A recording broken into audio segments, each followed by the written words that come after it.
और जिनके दुर्दय व्याप है, जिस घर में दो नारी रहती हैं उस घर में दो नाली बहती है। और दो दो जिनकी शादी हुई है उनकी बर्बादी हो गई, दो दो शादियों वालों की बर्बादी हो गई। राजा समझाते हैं और माफ करना, जिनके दो दो विवाह हुए, जिनकी दो दो शादियां भई, उनकी कैसे बर्बादी भई। हम किसी के ऊपर नहीं बोले, हम किसी की बुराई करने नहीं आए। दो दो शादियों वालों की क्या दशा होती है। एक भगत जी हते और उन भगत जी की दो शादी भई और दोनों इतनी लड़ूकियां रहे, इतनी लड़ूकियां कि दिन भर उनमें दो चार बार लड़ाई ना हो और तब तक उनको खानो पचे ना। अब वो भगत जी इतने दुखी कि दोनों में लड़ाई होए, सो उनने सोची कि अब ये लड़ाई कैसे बंद हो। देखो दो दो स्त्रियों का झंझट। सो वे भट्टा पे गए और भट्टा पे से जाके उनने ईंटें खरीदी और ईंटें लाए के उनने कबरा के ऊपर कबरा यानी अटा बनवा दिया। और जब अटा बनवा दिया, जो कम लड़ू की आती सो बाय कर दो नीचे, और जो ज्यादा लड़ू होती सो बाय कर दो ऊपर। अब लड़ाई तो बंदना। अब ऊपर भाई क्या करे, अपने आंगन को झारे और कूरो इकट्ठो करे और नीचे सामने बाई के आंगन में फेंके दे। अब लड़ाई तो बंदना।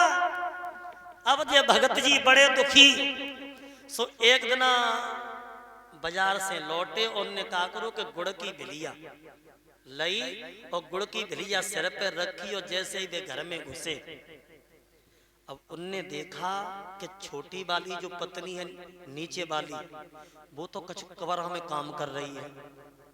तो उनने सोची कि चलो जी गुड़ की भिलिया पहले ऊपर वाई को दिया। सो जीना में है कि चढ़े खट भई, और जैसे ही खटपट वही सो नीचे भाई ने सोची कि हमें मालूम पत्ते कि हमारी सौत उतर के आएगी। अब निकल के आई तो सौत तो ना दिखाई दे, उनके पति दिखाई दे, गुड़ की भिलिया सिर पे रखे।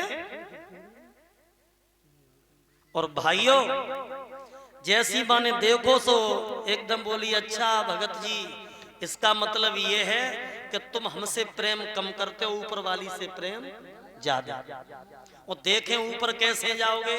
सो नीचे बाई ने भगत जी को मुजावो पकड़ लो और मुजावो पकड़ के लटक गई। अब ऊपर बाई सोचन लगी, ऊपर बाई आई और ऊपर बाई बोली, अच्छा रड़ो हमारे पति ऊपर आए चाहते हैं लेकिन तुम आन ना देती। सो ऊपर बाई ने सोची कि अब हम क्या करें। सो ऊपर बाई ने देखी कि भगत जी की चुटिया थी लंबी। सो बहने ऊपर बाई ने चुटिया पकड़ ली और चुटिया पकड़ के एक झटका दो सुबह रबड़ की तरह ऊपर खींचे चले गए। अब ऊपर बाई ऊपर को नीचे बाई नीचे, गजी सी तान के धर गई। अब देखो तब तक भौका कि जब खेचा तानी सारी रात हो रही है दोनों की, चार चोर चोरी करवे को निकले, सोने कहूं जगह न मिली, वे भगत जी के घर ही में घुसे बैठे। और उनने जो ही भगत जी की खेचा तानी देखी, सो चारों चोर बोले भैया रुके जा, चोरी तो रोज करता है और चोरी करेंगे, लेकिन ऐसा सर्कस हम तुमने आज तक नहीं देखा। सो चारों चोर खड़े हैं, अब उनकी खेचा तानी हो रही है। अब भगत जी बोले भले मान से ऊपर वाई तू ही ने छोड़ दे। ऊपर वाई ने नेक चुटिया ढीली करी और जैसे चुटिया ढीली करी, सुबह भगत जी नीचे गिरे। अब खेचा तानी तो भूल गए और उनने चोर देखे और जैसे चोर देखे तो चिल्ला के बोले भैया अरे हमारे घर में चोर चोर